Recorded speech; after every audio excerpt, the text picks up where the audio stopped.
Hello everyone, I'm JG, and today I'll be reviewing the newest album from Mastodon, Hushed and Grim. There are some artists out there that manage to make an entire world with their body of work. Sometimes it's by having a particular idea or theme repeated across multiple projects. Sometimes it's because they create a literal world where all of their projects take place. Mastodon haven't created a literal world where all of their albums take place, but I can't help but notice certain ideas pop up repeatedly across their discography. Most notably the idea of death. Albums like Remission, Crack the Sky, Emperor of Sand, and The Hunter dealt explicitly with deaths related to the group. Once More Around the Sun was also described as an album about death, and even albums like Leviathan and Blood Mountain have death play a role in their plots, even if it's only a component of a greater picture. In some way, that has played a role in every major Mastodon release, and with their newest album, Hushed and Grim, they don't seem intent on changing that. Death is once again not only a theme on this record, but it's also the most prominent. The album was inspired by the passing of the group's former manager, Nick John, in 2018. Hushed and Grim sees the band reflecting on John's passing, putting the grieving, sadness, frustration, and the appreciation for their deceased friend into the music.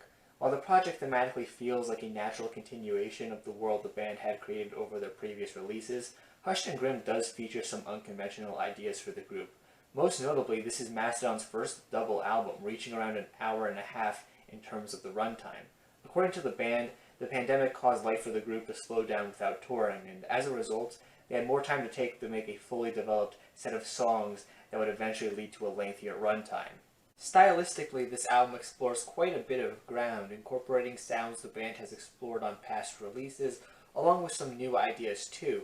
You get moments here on songs like Pushing the Tides and Savage Lands that clearly take inspiration from the sludgier sound of the band's earliest work. Other tracks feel more like progressive metal epics reminiscent of songs on Crack the Sky and Emperor of Sand. In contrast, however, other tracks here feel more like they pull from the more straightforward and catchy songwriting of the band's early 2010s output. It feels like every era of the band's career has been worked into the sound of this record. Though never to the extent where it seems like this album is a collection of unreleased tracks from previous releases or something like that, this album's sound remains focused mostly because the band does an excellent job at blending various elements they've used over the years into a new package. You'll get a track with heavy, sludgy moments that then breaks out into a catchy hook, a progressive metal epic laced with poppier melodies and or heavier riffs. It's not the first time Mastodon has blended components of their sound like this, but it seems like the first time they've done it to such a large extent when it comes to the array of sounds they're working with and the vastness of the track list.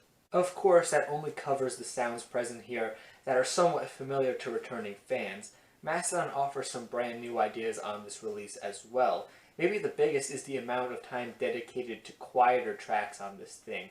To be fair, Mastodon have had some more low-key tracks in the past, Pendulous Skin, Joseph Merrick, and parts of Jaguar God, among others for example, but these were often special tracks in their respective albums. Their quieter nature was often made to contrast with the other songs they were partnered with. On Hushed and Grim, however, Mastodon devotes a lot more time to these quieter, more intimate moments. Moments where the guitars get a bit softer, keyboard flourishes are sometimes given a bit more prominence, and the vocals are given more room to breathe.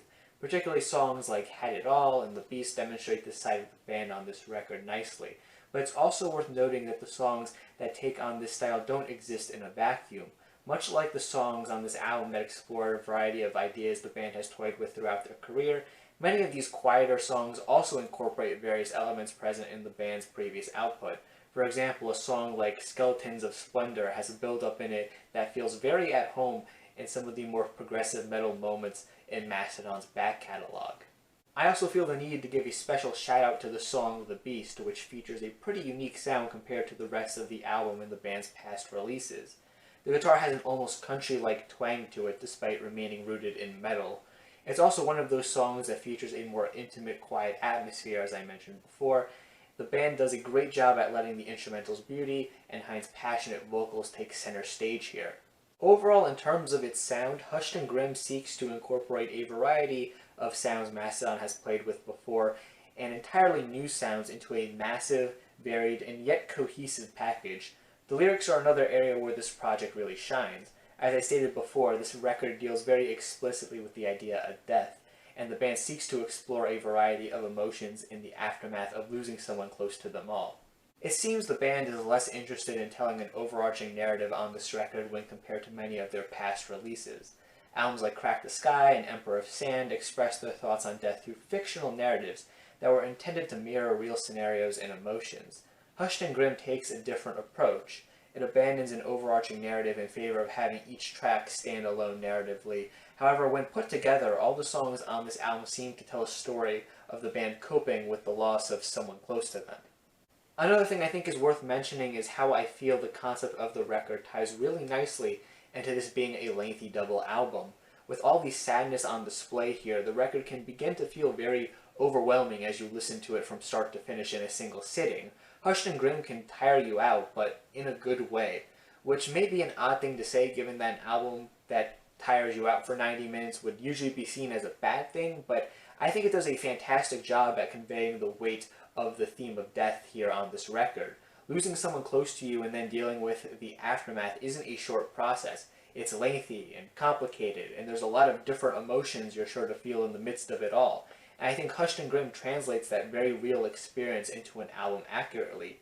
It feels like you're along for the lengthy, arduous journey the band is on as you listen to this record.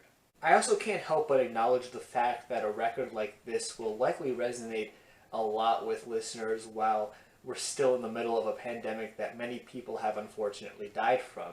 Many people have lost people close to them, or at the very least been faced with the fact that someone close to themselves could still possibly die. And I think a record like this has the potential to be comforting to those dealing with the loss of someone close to them, even if the band's manager didn't pass from COVID specifically.